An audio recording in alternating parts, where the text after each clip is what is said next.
Salam, saudara-saudari yang dikasihi Tuhan. Selamat jumpa kembali dalam podcast Evangelion. Kita akan mendengarkan firman Tuhan. Mari kita berdoa. Bapa kami, Anak dan Roh Kudus, Allah Tritunggal yang kami sembah. Kami bersyukur pada hari Trinitatis ini. Bukalah hati dan pikiran kami untuk mengerti kebenaran firman-Mu. Utuslah Roh Kudus-Mu untuk menerangi kami. Biarlah khotbah hari ini mengubah hidup kami dan membuat kami menjadi saksi-Mu yang setia. Dalam nama Yesus Kristus Tuhan dan Juru Selamat kami berdoa. Amin. Saudara-saudara yang dikasihi Tuhan, selamat hari Minggu Trinitatis. Hari ini adalah hari istimewa di mana kita merayakan doktrin Allah Tritunggal, Bapa, Anak, dan Roh Kudus. Satu Allah dalam tiga pribadi dalam satu Allah. Saya tahu bahwa doktrin Tritunggal ini sering bikin kepala pusing. Sudah berapa banyak teolog yang mencoba menjelaskan. Sudah berapa banyak ilustrasi yang dipakai. Ada yang pakai air, uap, dan es. Ada yang pakai telur dengan kulit putih dan kuning. Tapi tetap saja susah untuk dipahami sepenuhnya. Tapi tahukah saudara, Yesus tidak pernah menyuruh kita untuk sepenuhnya mengerti Tritunggal. Yang Yesus minta adalah supaya kita menjadi saksi dari Allah Tritunggal ini. Tema kita hari ini menjadi saksi Allah Tritunggal. Nas kita adalah dari Matius 28 dimulai ayat 16 sampai 20. Ini adalah ayat yang sangat terkenal. Ini kita sebut amanat agung atau di dalam bahasa Inggris The Great Commission. Ini adalah perintah terakhir Yesus sebelum dia naik ke surga. Tapi perhatikan baik-baik saudara. Di dalam 5 ayat ini, ketiga pribadi Allah Tritunggal muncul dengan jelas. Yesus sang anak Allah yang berbicara, Bapa yang mempunyai segala kuasa, dan Roh Kudus yang akan menyertai kita. Dan kita dipanggil untuk menjadi saksi dari Allah yang luar biasa ini. Bapak Ibu Saudara-saudari, mari kita buka Alkitab kita. Kita akan baca, saya akan baca untuk kita semua. Demikian firman Tuhan. Dan ke-11 murid itu berangkat ke Galilea, ke bukit yang telah ditunjukkan Yesus kepada mereka. Ketika melihat dia, mereka menyembahnya, tetapi beberapa orang ragu-ragu. Yesus mendekati mereka dan berkata, "Kepada aku telah diberikan segala kuasa di sorga dan di bumi. Karena itu pergilah, jadikanlah semua bangsa muridku, dan baptislah mereka dalam nama Bapa dan Anak dan Roh Kudus. Dan ajarlah mereka melakukan segala sesuatu yang telah kuperintahkan kepadamu. Dan ketahuilah, aku menyertai kamu senantiasa sampai kepada akhir zaman." Sampai di situ bacaan kita. Saudara-saudara yang terkasih, untuk memahami nas ini kita perlu tahu apa yang terjadi sebelumnya. Kalau kita lihat di awal Matius 28, ada berita kebangkitan Yesus. Malaikat memberitahu Maria Magdalena dan Maria yang lain bahwa Yesus sudah bangkit. Dan malaikat itu berpesan, "Dan segeralah pergi dan katakanlah kepada murid-muridnya bahwa ia telah bangkit dari antara orang mati. Ia mendahului kamu ke Galilea. Di sana kamu akan melihat dia." Itu ada di ayat 7. Kemudian Yesus sendiri menampakkan diri kepada mereka dan berkata, "Jangan takut. Pergi dan katakanlah kepada saudara-saudaraku supaya mereka pergi ke Galilea. Dan di sanalah mereka akan melihat aku." Itu di ayat 10. Jadi ayat 16 sampai 20 ini adalah puncak dari Injil Matius. Ini adalah pertemuan terakhir Yesus dengan murid-muridnya sebelum dia naik ke sorga. Dan di sini dia memberikan misi terbesar dalam sejarah umat manusia. Pertanyaannya, mengapa ke Galilea? Menarik sekali bahwa Yesus memilih Galilea untuk pertemuan ini. Bukan di Yerusalem, ibu kota agama. Bukan di bait Allah yang megah. tapi di Galilea, daerah pinggiran yang sering diremehkan. Ini sudah menunjukkan misi yang akan diberikan. Injil bukan hanya untuk orang-orang yang rohani di pusat agama. Injil adalah untuk semua bangsa, termasuk yang terpinggirkan. Galilea adalah tempat di mana pelayanan Yesus dimulai. Dan sekarang Galilea juga menjadi tempat di mana pelayanan murid-muridnya dimulai. Dari Galilea yang kecil ini, Injil akan menyebar ke seluruh dunia. Kalau kita perhatikan ayat 16, bahwa ke-11 murid itu berangkat ke Galilea. Bukan 12, 11. Karena Yudas Iskariot sudah bunuh diri setelah mengkhianati Yesus. Ini mengingatkan kita bahwa murid-murid Yesus adalah orang-orang biasa yang pernah gagal. Petrus pernah menyangkal Yesus 3 kali. Thomas meragukan kebangkitannya. Semua meninggalkan Yesus ketika dia ditangkap. Tapi lihat kasih karunia Yesus. Dia tidak mencapakan mereka. Dia tidak mencari orang lain yang lebih baik. Sebaliknya, dia mempercayakan misi terbesar kepada orang-orang yang pernah gagal ini. Ini memberi kita pengharapan, saudara. Meski kita pernah gagal, meski kita pernah jatuh, Yesus masih mau pakai kita. Dia masih percaya untuk kita bisa jadi saksinya. Sekarang kita masuk ke ayat 16 sampai 17. Ini sangat menarik. Ayat 17 dikatakan, ketika melihat dia, mereka menyembahnya. Ini merupakan respon yang benar ketika bertemu dengan Yesus yang bangkit. Menyembah. Bukan bertepuk tangan. Bukan sekedar kagum. Tapi menyembah. Mengakui bahwa dia adalah Tuhan. Penyembahan ini penting sekali, saudara. Sebelum kita bisa menjadi saksi Kristus, kita harus terlebih dahulu menyembah Kristus. Sebelum kita bisa berkata kepada orang lain tentang Yesus, kita harus terlebih dahulu bersujud di hadapan Yesus. Ini yang sering kita lupa. Kita sibuk melayani, sibuk bersaksi, sibuk ikut kegiatan gereja, tapi kita lupa menyembah. Kita lupa berlutut di hadapan Tuhan. Kita lupa bahwa pelayanan yang sejati dimulai dari penyembahan yang sejati. Tapi kalau kita perhatikan ayat kelanjutannya, ayat 17 dikatakan, tetapi beberapa orang ragu-ragu. Wah, ini ayat yang sangat jujur, sangat real. Di tengah-tengah menyembah, ada orang yang ragu-ragu. Di tengah-tengah memuji Tuhan, ada yang masih bertanya-tanya. Ini bukan di awal pelayanan Yesus loh. Ini sudah di akhir.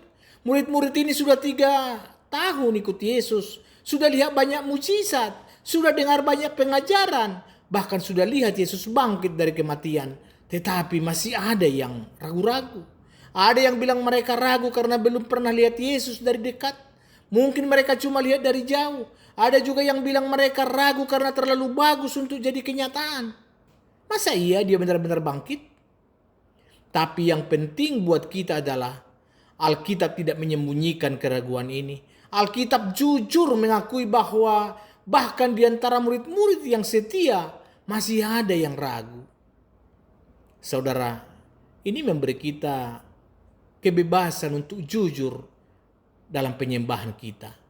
Kadang-kadang kita berpikir bahwa untuk melayani Tuhan, kita harus pura-pura semuanya oke. Kita harus pura-pura tidak ada keraguan. Kita harus pura-pura iman kita sempurna. Tapi Alkitab mengajarkan sebaliknya. Allah ingin kita jujur. Kalau kita ragu, bilang ragu. Kalau kita tidak mengerti, bilang tidak mengerti. Kalau kita sedang bergumul, bilang bergumul. Allah tidak butuh pura-pura kita. Allah mau kejujuran kita. Kalau kita lihat Daud di dalam Mazmur, dia berkali-kali jujur tentang keraguan dan pergumulannya. Ada Allahku, Allahku, mengapa engkau meninggalkan aku? Itu kita lihat di Mazmur 22 ayat 2. Tapi Daud tetap disebut orang yang berkenan di hati Allah. Ayub juga mempertanyakan Allah. Tapi di akhir bukunya Allah memuji Ayub karena kejujurannya. dan malah menegur teman-teman Ayub yang terlalu rohani dan tidak jujur. Ini ada humor ya, berbicara tentang penyembahan. Mungkin ya orang Batak itu memang unik. Kalau nyanyi di gereja suaranya paling keras ya, itu sampai ada istilah tembok bergetar. Bahkan ada lelucon, kalau gereja Batak lagi ibadah, orang di luar bisa dengar dari radius 1 kilometer. Tapi mungkin ini bercanda ya. Tapi kadang-kadang yang keras itu cuma suaranya. Hatinya masih di pasar, masih mikirin dagangan, masih mikirin utang. Mulut nyanyi haleluya, tapi hati bilang harus bayar cicilan hari ini. Tentu jangan begitu saudara. Allah mau penyembahan yang keluar dari hati yang jujur. Kalau memang kita lagi sedih, tidak apa-apa nyanyi dengan air mata.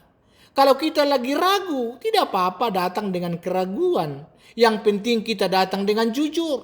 Allah akan terima kita apa adanya. Dan kalau kita perhatikan ini baik-baik, Yesus tidak menolak yang ragu-ragu. Yesus tidak bilang kalian yang ragu keluar dulu dari pertemuan ini. Tidak. Yesus tidak berkata kalian tidak layak dengan misiku karena kalian ragu-ragu. Tidak. Sebaliknya di ayat 18 bilang Yesus mendekati mereka. Termasuk yang ragu-ragu. Dan dia tetap dikasih misi untuk menjadi saksinya. Ini adalah kabar baik buat kita semua. Allah bisa pakai orang yang masih ragu-ragu. Allah bisa pakai orang yang masih bergumul. Yang penting kita datang kepadanya dengan jujur dan terbuka. Mungkin hari ini ada di antara kita yang sering ragu tentang iman kita. Mungkin ada yang bertanya-tanya, apa Tuhan benar-benar ada?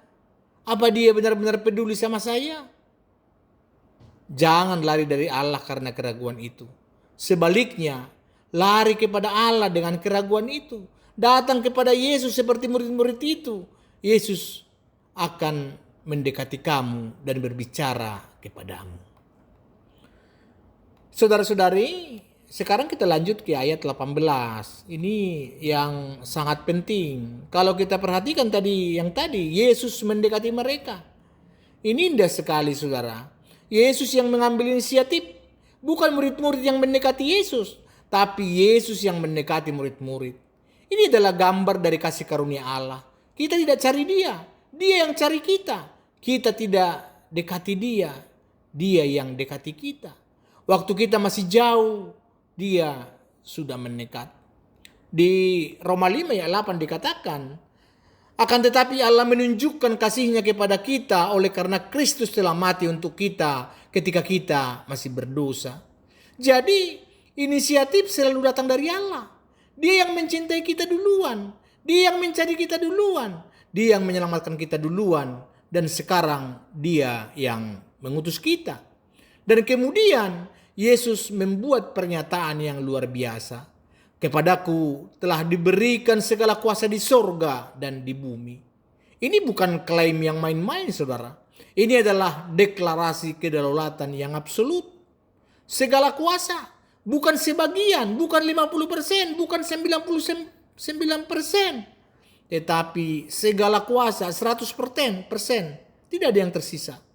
Di sorga dan di bumi. Tidak ada tempat yang dikecualikan. Di langit maupun di dunia ini. Di tempat yang kelihatan maupun yang tidak kelihatan. Di alam roh maupun di alam fisik. Kalau kita perhatikan kata telah diberikan. Artinya ada yang memberikan. Siapa? Tentu Bapa. Allah Bapa memberikan segala kuasa kepada Yesus sang anak. Di Filipi 2 ayat 9 sampai 11 dikatakan dengan jelas dikatakan itulah sebabnya Allah sangat meninggikan dia dan mengaruniakan kepadanya nama di atas segala nama supaya dalam nama Yesus bertekuk lutut segala yang ada di langit dan yang ada di atas bumi dan yang ada di bawah bumi dan segala lidah mengaku Yesus Kristus adalah Tuhan bagi kemuliaan Allah Bapa. Jadi kita lihat di sini, Allah Tritunggal sedang bekerja. Bapa memberikan kuasa kepada anak, dan nanti kita akan lihat Roh Kudus yang akan melaksanakan kuasa itu dalam hidup kita. Kalau Kristus punya segala kuasa, apa implikasinya buat kita? Yang pertama, tidak ada yang mustahil bagi Dia. Masalahmu tidak terlalu besar buat Yesus. Dosamu tidak terlalu banyak buat Yesus. Penyakitmu tidak terlalu parah buat Yesus. Utangmu tidak terlalu banyak buat Yesus. Dia punya segala kuasa. Yang kedua, tidak ada yang bisa mengalahkan Dia. Setan tidak bisa, dosa tidak bisa, maut tidak bisa, penyakit pun tidak bisa, kemiskinan tidak bisa. Masalah apapun tidak bisa mengalahkan Kristus yang punya segala kuasa. Yang ketiga, kita bisa percaya penuh kepadanya. Kalau Dia yang mengutus kita, Dia pasti kasih kuasa. Kalau Dia yang memerintahkan kita, Dia pasti kasih kekuatan. Kalau Dia yang mengutus kita ke medan perang, Dia pasti akan menang. Saudara-saudari, kadang-kadang kita hidup seolah-olah Yesus itu lemah. Kita khawatir Dia tidak bisa handle masalah kita. Kita takut Dia tidak cukup kuat untuk menolong kita. Tapi ayat ini bilang tegas, Yesus punya segala kuasa. Jadi kalau hari ini kamu sedang menghadapi masalah yang besar, ingat Yesus lebih besar dari masalahmu. Kalau hari ini kamu sedang takut dengan masa depan, ingat Yesus punya kuasa atas masa depanmu. Kalau hari ini kamu merasa tidak sanggup melayani Tuhan, ingat Yesus yang punya segala kuasa akan memberi kamu kekuatan. Bayangkan kamu adalah anak presiden. Suatu hari presiden mengutus kamu untuk pergi ke daerah terpencil mewakili dia. Lalu kamu takut. Ayah saya tidak bisa. Saya masih muda. Saya tidak punya kuasa. Tapi ayahmu bilang, kamu pergi atas nama saya. Kamu bawa surat kuasa dari saya. Segala kuasa yang saya punya, saya berikan kepadamu untuk menjelaskan tugas ini. Jangan takut. Begitu juga dengan kita, saudara. Kita diutus oleh Kristus yang punya segala kuasa. Kita bukan pergi dengan kekuatan kita sendiri. Kita pergi dengan kuasanya. Kita bukan bersaksi atas nama kita sendiri. Kita bersaksi atas namanya. Saudara-saudari, sekarang kita masuk ke bagian ini. Ayat 19 sampai 20. Ini perintah Yesus kepada murid-muridnya. Ini yang kita sebut amanat agung. Ayat 19 dimulai dengan karena itu. Ini kata penghubung yang penting.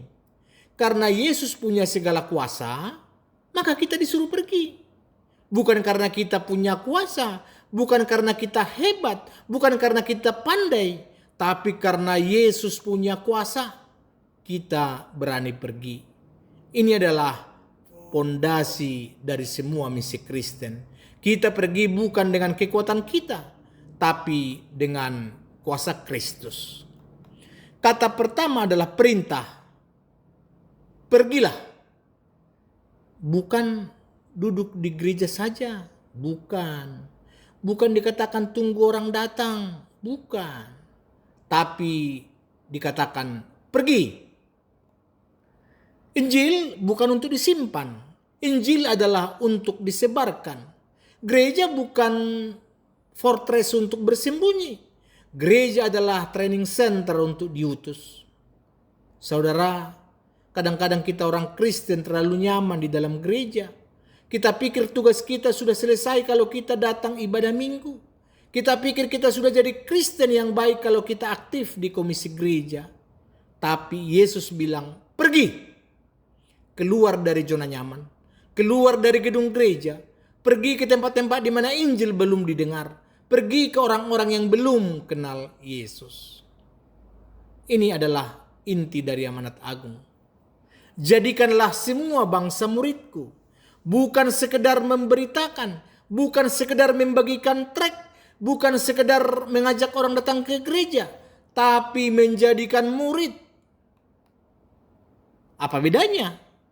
Memberitakan adalah one time event. Kalau kamu mengasih tahu Injil, selesai. Menjadikan murid adalah long term commitment. Kamu tidak hanya kasih tahu Injil, tapi kamu membimbing orang itu untuk hidup seperti Kristus. Kamu mengajar dia, kamu menemani dia, kamu menguatkan dia, sampai dia menjadi pengikut Kristus yang sejati. Dan perhatikan, dikatakan semua bangsa, bukan hanya orang Batak, bukan hanya orang Indonesia, tapi semua bangsa. Ini adalah visi universal dari Injil. Injil bukan untuk satu suku saja. Injil bukan untuk satu negara saja. Injil adalah untuk seluruh umat manusia. Lalu perintah kedua, baptislah mereka dalam nama Bapa dan Anak dan Roh Kudus. Baptisan adalah tanda lahiriah dari iman yang batin.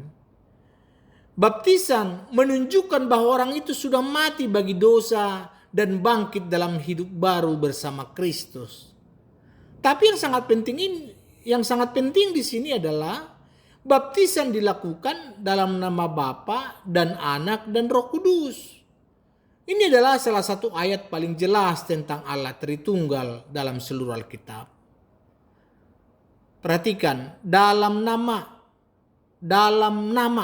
itu tunggal, bukan dalam nama-nama. Nama-nama itu jamak. Ini dalam nama. Artinya Bapa, Anak, dan Roh Kudus adalah satu Allah. Tapi ada 3 pribadi. Bapa, Anak, dan Roh Kudus.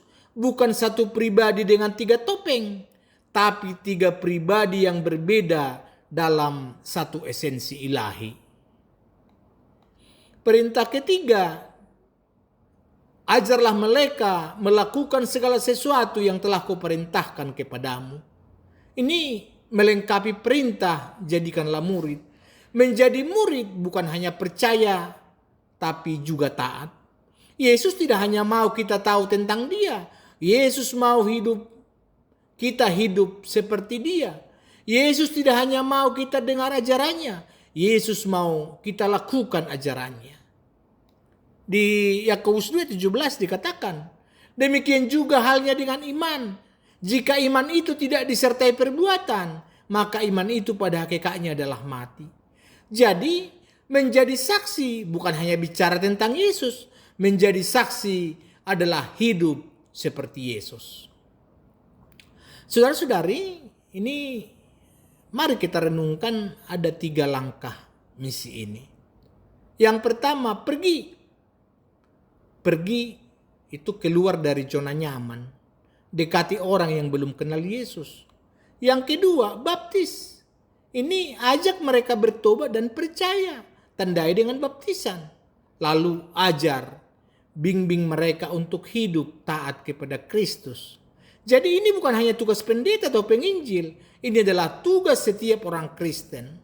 Mungkin kamu bukan pendeta yang bisa baptis orang. Tapi kamu bisa pergi ke tetanggamu yang belum percaya. Kamu bisa bersaksi tentang Yesus. Kamu bisa mengajar dengan teladan hidupmu. Ini ada orang kita ya, sebenarnya suka sekali mengajar. Makanya orang kita itu halak kita. Banyak sekali guru ya. Yang bukan hanya itu. Halak kita itu suka sekali ngasih nasihat. Bahkan kadang-kadang orang belum minta nasihat, sudah dikasih nasihat. Kamu harus begini, harus begitu, jangan begini, jangan begitu. Tapi masalahnya, kadang-kadang kita suka mengajar yang salah. Kita suka mengajar soal adat. Kita suka mengajar soal siapa yang harus duduk di mana atau waktu pesta. Tetapi soal firman Tuhan, soal hidup kudus, soal kasih kepada sesama, sangat jarang. Yesus bilang, ajarlah mereka melakukan segala sesuatu yang telah kuperintahkan. bukan yang kuperintahkan menurut adat, bukan yang kuperintahkan menurut tradisi, tapi yang Yesus perintahkan dalam firman-Nya. Jadi kalau kita mau mengajar orang, ajarlah firman Tuhan yang benar. Ajarlah kasih, ajarlah pengampunan, ajarlah kerendahan hati, ajarlah hidup kudus. Saudara-saudari, sekarang kita sampai di akhir ayat ya, yang 20b. Ini sangat indah. Jadi Yesus menutup amanat agung dengan janji. Dan dikatakan, dan ketahuilah aku menyertai kamu senantiasa sampai kepada akhir zaman. Ini adalah janji yang paling menghiburkan dalam seluruh Alkitab. Aku menyertai kamu. Bukan dikatakan aku akan mengawasi kamu dari jauh. Bukan. Bukan mengatakan aku akan kirim malaikat untuk menolong kamu. Tidak. Tapi aku sendiri menyertai kamu. Lalu senantiasa. Di sini artinya bukan kadang-kadang. Bukan waktu kamu lagi baik saja. Bukan waktu kamu lagi sukses saja. Tapi dikatakan senantiasa, setiap hari, setiap saat, setiap waktu. Lalu sampai kepada akhir zaman. Bahwa tidak ada batas waktu. Bukan sampai kamu mati. Bukan sampai gereja tutup. Tapi dikatakan sampai akhir zaman. Tapi mungkin ada yang bertanya. Kalau Yesus sudah naik ke surga, bagaimana dia bisa menyertai kita? Jawabannya ada di Yohanes 14 ayat 16 sampai 17. Di sini Yesus berkata, aku akan minta kepada Bapa, dan Ia akan memberikan kepadamu seorang penolong yang lain, supaya Ia menyertai kamu selama-lamanya, yaitu Roh kebenaran. Ada lagi di Yohanes 14 ayat 18, Yesus berkata, aku tidak akan meninggalkan kamu sebagai yatim piatu. Aku datang kembali kepadamu. Bagaimana Yesus datang kembali? Melalui Roh Kudus. Jadi janji di Matius 28 ayat 20 ini dipenuhi melalui Roh Kudus yang tinggal dalam kita. Roh Kudus adalah Kristus yang hadir bersama kita. Roh Kudus adalah kuasa Kristus yang bekerja dalam kita. Dan disinilah Allah Tritunggal bekerja secara sempurna. Bapa memberikan segala kuasa kepada anak. Anak mengutus kita untuk menjadi saksinya. Roh Kudus menyertai dan memberdayakan kita untuk menjalankan misi itu. Saudara, ini adalah kabar baik yang luar biasa. Kita tidak pernah sendirian dalam menjalankan misi Tuhan. Kadang-kadang kita merasa sendirian, kita merasa kecil, kita merasa tidak mampu. Kita lihat tantangan begitu besar, kita merasa mau menyerah. Tapi dengarlah janji Yesus. Aku menyertai kamu senantiasa. Walau kamu pergi bersaksi dan orang mengejek kamu, Yesus menyertai kamu. Waktu kamu mengajar firman Tuhan dan orang menolak kamu, Yesus menyertai kamu.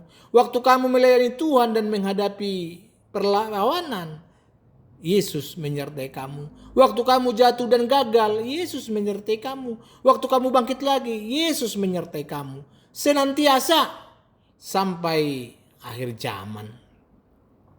Ini ada cerita seorang bapak yang mengajar anaknya naik sepeda. Anaknya takut jatuh. Bapaknya bilang, jangan takut nak, bapak akan pegang sepedamu dari belakang. Oh, anak itu mulai mengayuh. Dia merasa aman karena dia tahu bapaknya memegang. Tapi sebenarnya setelah beberapa meter, bapaknya sudah lepas. Anak itu sudah bisa naik sepeda sendiri. Tapi dia tidak sadar. Ketika anak itu akhirnya menoleh ke belakang dan sadar bapaknya tidak memegang lagi, dia kaget dan jatuh. Bapaknya berlari, menghampiri dan bilang, kamu sebenarnya sudah bisa naik sendiri. Bapak sudah tidak pegang, tapi bapak tetap berlari di belakang kamu, siap menangkap kalau kamu jatuh. Begitu juga dengan Yesus, saudara. Kadang-kadang kita tidak merasa kehadirannya, tapi dia tetap ada. Dia tetap menyertai kita. Dia tetap siap menopang kita kalau kita jatuh. Jangan ukur kehadiran Tuhan dari perasaan kita. Ukur dari janjinya yang tidak pernah berubah. Aku menyertai kamu senantiasa. Saudara-saudara yang terkasih, sekarang kita sudah memahami nas kita. Sekarang pertanyaan besarnya adalah, bagaimana kita menjadi saksi Allah Tritunggal dalam kehidupan sehari-hari? Yang pertama, jadilah penyembah yang jujur. Jangan pura-pura di hadapan Tuhan. Kalau kamu sedang ragu, bilang ragu. Kalau kamu sedang takut, bilang takut. Kalau kamu sedang marah, bilang marah. Tuhan tidak butuh kebohongan kita. Tuhan mau kejujuran kita seperti murid-murid yang menyembahnya. Tetapi beberapa orang ragu-ragu. Datanglah kepada Tuhan apa adanya. Mulai waktu teduhmu dengan jujur berkata kepada Tuhan bagaimana perasaanmu hari itu. Jangan langsung minta ini dan minta itu. Mulai dengan mengakui keadaan hatimu. Biarkan Tuhan menghibur, menguatkan atau menegur sesuai kebutuhan. Yang kedua, hiduplah dengan keyakinan yang penuh pada kuasa Kristus. Ingat, kepadaku telah diberikan segala kuasa di sorga dan di bumi. Kalau Kristus punya segala kuasa, apa yang perlu kita takutkan? Setiap kali menghadapi masalah, ucapkan Yesus punya segala kuasa atas masalah ini.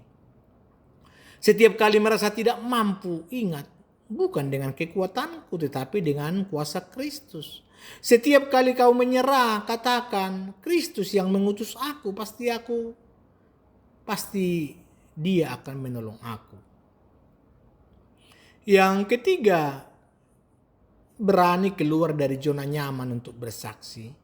Yesus bilang, pergilah, jangan tunggu orang datang kepadamu, kamu yang datang kepada mereka. Identifikasi satu orang di sekitarmu, mungkin ada yang belum percaya Yesus.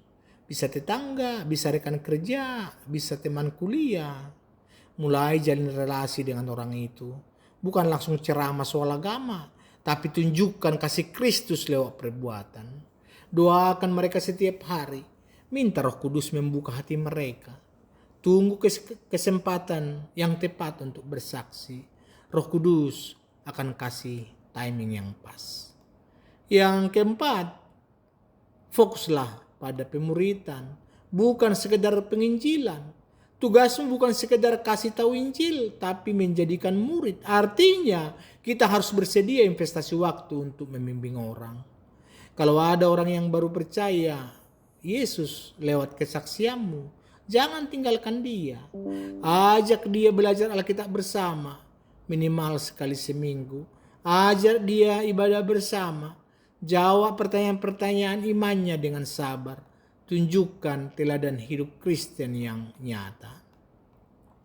Yang kelima, hiduplah sebagai saksi Kristus, bukan hanya bicara tentang Kristus. Yesus bilang, ajarlah mereka melakukan segala sesuatu yang telah kuperintahkan kepadamu. Mengajar yang paling efektif adalah lewat teladan. Di tempat kerja, jadilah pekerja yang jujur, yang rajin, yang bertanggung jawab. Di rumah, jadilah suami istri, anak yang penuh kasih.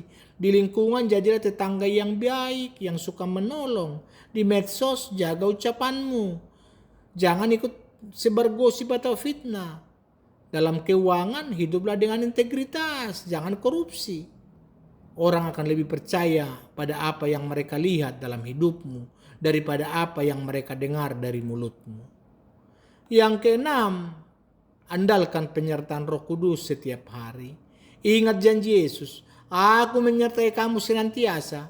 Penyertaan itu nyata melalui Roh Kudus.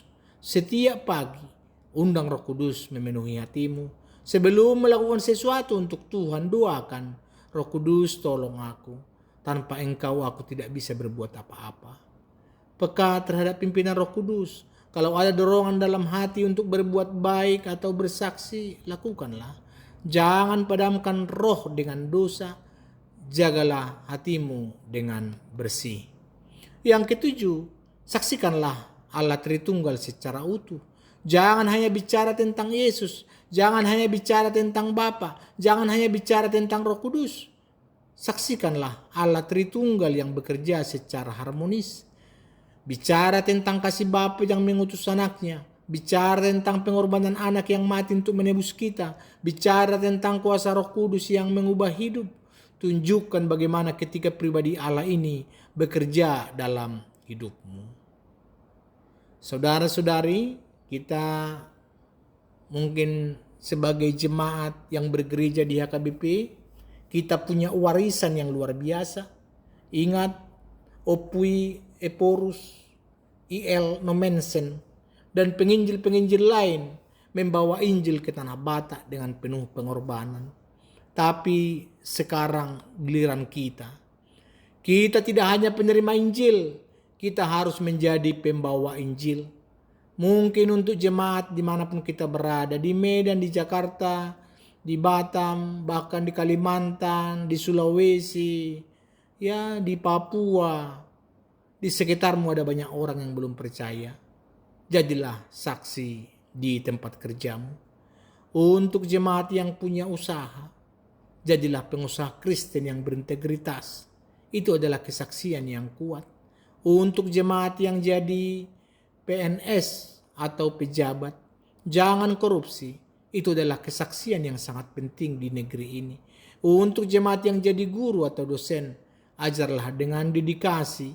Tunjukkan kasih Kristus kepada murid-muridmu. Untuk jemaat yang masih muda, jangan malu bersaksi di kampus atau di medsos.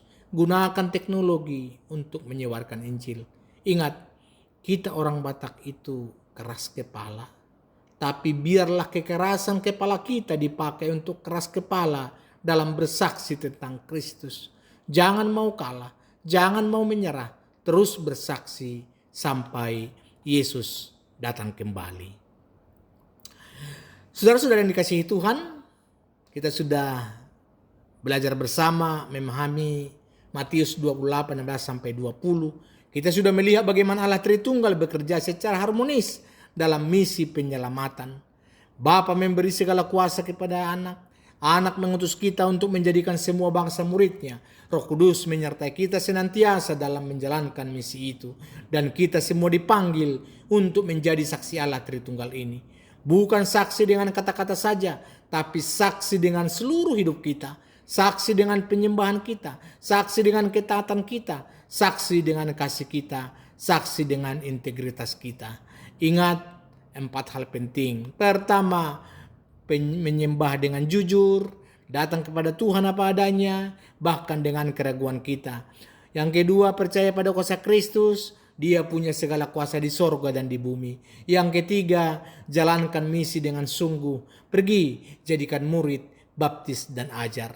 Yang keempat, andalkan penyertaan Roh Kudus. Kita tidak pernah sendirian. Mungkin hari ini kamu merasa tidak layak jadi saksi. Kamu merasa terlalu banyak dosa, terlalu banyak kegagalan, terlalu lemah. Tapi ingat, murid-murid Yesus juga begitu. Mereka pernah gagal, beberapa bahkan merasa ragu-ragu. Tapi Yesus tetap pakai mereka dan Yesus tetap mau pakai kamu. Pada hari Trinitatis ini, marilah kita memperbarui komitmen kita untuk menjadi saksi Allah Tritunggal yang setia. Jangan tunggu sampai kamu sempurna. Jangan tunggu sampai kamu merasa layak. Mulai sekarang, mulai dari tempat kamu berada, mulai dengan orang-orang di sekitarmu. Dan ingatlah selalu janji Yesus yang indah. Aku menyertai kamu senantiasa sampai kepada akhir zaman. Kita tidak sendirian, saudara. Allah Tritunggal, Bapa, Anak, dan Roh Kudus menyertai kita. Mereka bekerja dalam iman kita. Mereka memberdayakan kita. Dengan keyakinan ini, marilah kita pergi. Marilah kita bersaksi. Marilah kita jadikan semua bangsa murid Kristus. Amin. Mari kita berdoa. Bapa di sorga, Bapa, Anak, dan Roh Kudus, Allah Tritunggal yang kami sembah. Terima kasih untuk firman-Mu yang sudah kami renungkan hari ini. Terima kasih untuk amanat agung yang Engkau percayakan kepada kami. Terima kasih untuk janji penyertaan-Mu yang tidak pernah gagal. Ya Bapa, kami mengakui bahwa Engkau punya segala kuasa di sorga dan di bumi. Ya Yesus, kami menyerahkan diri untuk menjadi saksi-Mu. Ya Roh Kudus, kami mohon kuasa-Mu untuk menjalankan misi ini. Ampunilah kami yang sering merasa yang malu bersaksi. Ampunilah kami yang sering takut keluar dari zona nyaman. Ampunilah kami yang sering hidup tidak konsisten dengan iman kami. Mulai hari ini, ubahlah kami Tuhan. Jadikan kami saksimu yang berani dan setia. Pakailah hidup kami untuk kemuliaan namamu.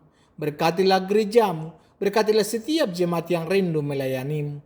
Berkatilah misi-misi yang sudah dan akan kami jalankan. Kami percaya Engkau menyertai kami senantiasa sampai kepada akhir zaman. Dengan iman ini kami berani melangkah. Dalam nama Bapa, Anak dan Roh Kudus, Allah Tritunggal yang kami sembah, kami berdoa. Amin. Tuhan Yesus memberkati. Salam.